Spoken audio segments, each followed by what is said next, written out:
Pak Jonan, sebentar lagi sibuk dengan angkutan Lebaran. Bulan suci Ramadan mulai Juni ini, lalu kemudian Juli sudah pasti sibuk sekali. 5 minggu lagi Pak. 5 minggu lagi. Apa yang berubah dan berbeda dari angkutan Lebaran sebelumnya yang begitu rumit, begitu banyak soal ketika Anda menjadi Kemenhub dan tahun lalu kemudian tahun ini? Gini.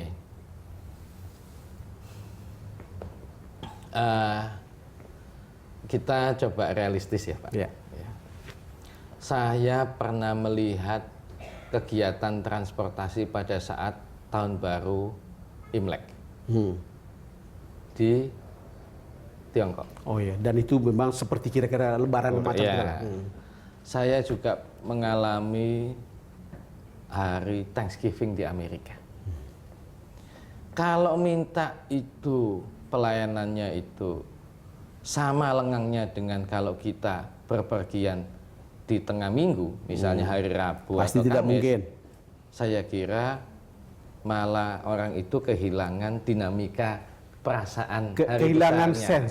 Kehilangan sense, kehilangan rasa batin yang betul. pesta. Betul. Coba Setuju. kita mau mudik ke stasiun kereta sama dengan hari biasa. ya sama dengan hari Selasa gitu. Nah terus malah bingung loh, nggak ada yang pulang ya. Ngapain gue pulang sendirian? Good. Nah itu ya. Gitu. Nah tugas pemerintah mengatur operator dan masyarakat itu serapi mungkin. Ya. Satu yang penting dipahami bahwa tidak bisa orang itu ditransport, dipindah dengan moda transportasi itu pada saat yang bersamaan tanpa batas. Nggak bisa. Itu betul. Ya. Nggak bisa. Yang bisa itu diatur.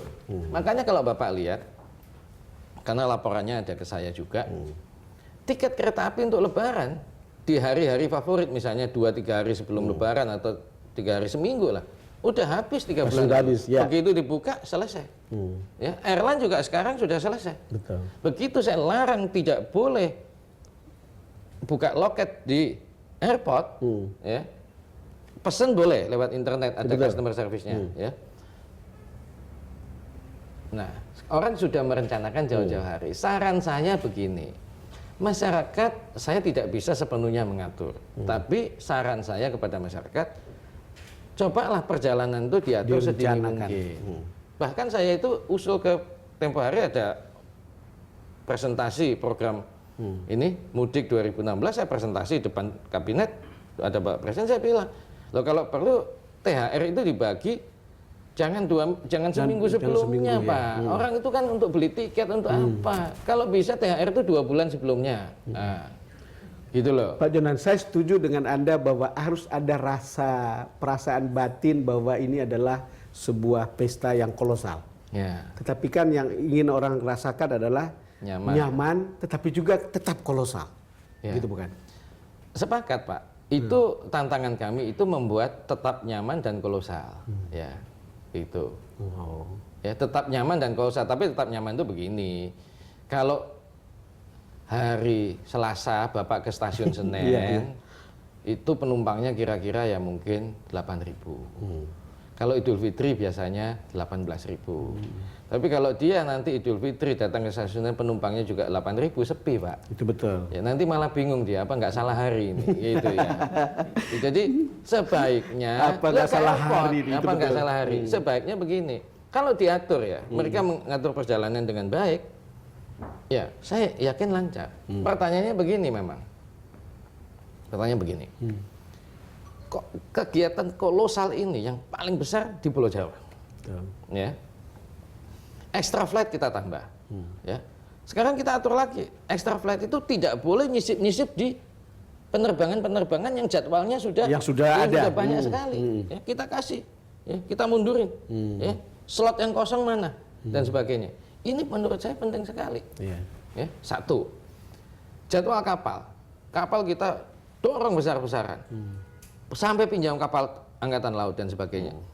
Ya, coba diusahakan jadwalnya dengan baik. Dan nah gini, zaman sebelumnya itu begini Pak. Sebelum Anda teruskan, soalnya zaman sebelumnya itu saya juga mengalami dan seperti kesalahan itu berulang-ulang. Nah, gini. Gini, saya sudah bilang dengan semua rekan-rekan saya di perhubungan, Idul Fitri tidak boleh libur. Itu tugas berat kita, itu amanah besar kita, harus dijalankan. Dulu kalau operasi Lebaran, dilihat nih, H1, H2 tanggal berapa.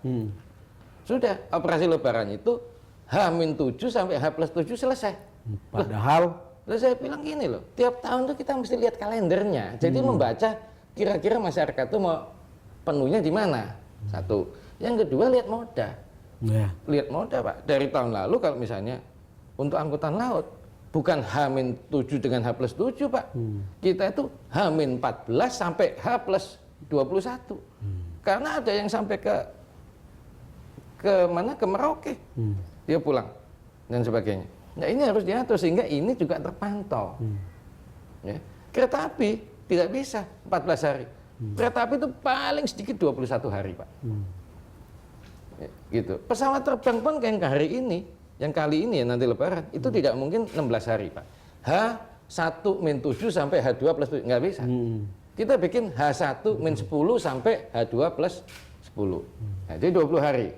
Ya span-nya 20 hari itu kita bantu supaya bagus. Pak Jonan, kalau nanti lebih bagus seperti tahun lalu lebih bagus, orang tidak akan mengatakan ini kerjaannya Jonan.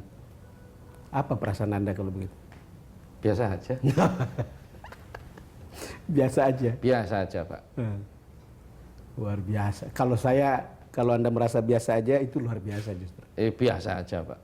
Itu karena gini nih, kalau ibu saya dulu ya masih hidup dia bilang, gadis itu kalau cantik lipstiknya tidak usah terlalu merah. Lipstiknya tidak usah terlalu merah. Make-upnya nggak usah terlalu tebal, biasa-biasa aja. Ya, kalau Anda melakukan perumpamaan gadis itu cantik, lipstiknya tidak usah terlalu merah, mengingatkan saya pada apa yang sudah Anda kerjakan selama 1,5 tahun. Iya Pak. Saya kembali lagi kepada penonton untuk melihat sendiri. Tidak perlu percaya apa omongan saya. Tapi saya harus bertanya tentang itu karena proyek bandara yang tadi sudah di make up, sudah bagus, pelabuhan yang sudah bagus. Saya mengatakan bahwa jumlahnya banyak. Walaupun Anda tadi sebagai orang gaya Jawa Timur, tidak banyak sih, kira-kira begitu. Jadi ketika Anda mengukur semua ini, lalu kemudian cara filosofi, cara Anda berpikir bahwa gadis cantik itu tidak perlu, orang mengatakan Jonan lebih baik, lebih dikenal atau lebih bagus sebagai CEO PT Kereta Api daripada Menteri Perhubungan. Apa?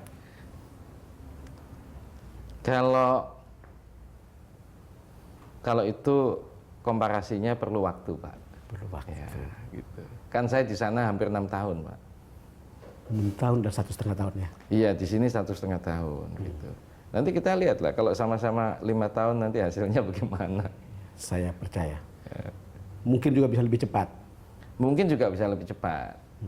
Karena umur saya sudah makin pendek kan. Harus cepat Pak kerjanya Pak. Iya. Persoalan di birokrasi kita selama ini kan karena dia lambat. Iya. Lalu kemudian juga korup. Ya. Ketika jadi menteri pemegang ini selama 1,5 tahun, apa yang Anda rasakan? Gini, saya begini, ini mengutip Socrates Pak. Nah, Socrates bilang itu, kalau mau berubah itu adalah membuat hal baru. Tidak mempersoalkan yang lama Pak. Ya. Kalau mempersoalkan yang lama terus, waduh pusing nanti kita. Gitu. Anda sekarang puas dengan hasil yang Anda jalankan selama 1,5 tahun? Untuk 1,5 tahun, saya puas. Ada komplimen dari Presiden? Ada? Pak Jonan, terima kasih sudah Terima bersama kasih. DPR dalam. Terima kasih Pak. Terima kasih. Pemirsa, demikian perbincangan saya dengan Menteri Perhubungan Ignatius Jonan. Sekali lagi saya ingin menyampaikan kepada Anda, tidak perlu percaya apa yang saya katakan, juga mungkin apa yang Pak Menteri Perhubungan Ignatius Jonan katakan. Seeing is believing. Anda bisa merasa, Anda bisa melihat tentang apa yang sudah dibuat oleh Kementerian Perhubungan dalam 1,5 tahun terakhir ini. Terima kasih karena sudah ada bersama kami. Sampai jumpa lagi dalam DBS To The Point episode berikutnya.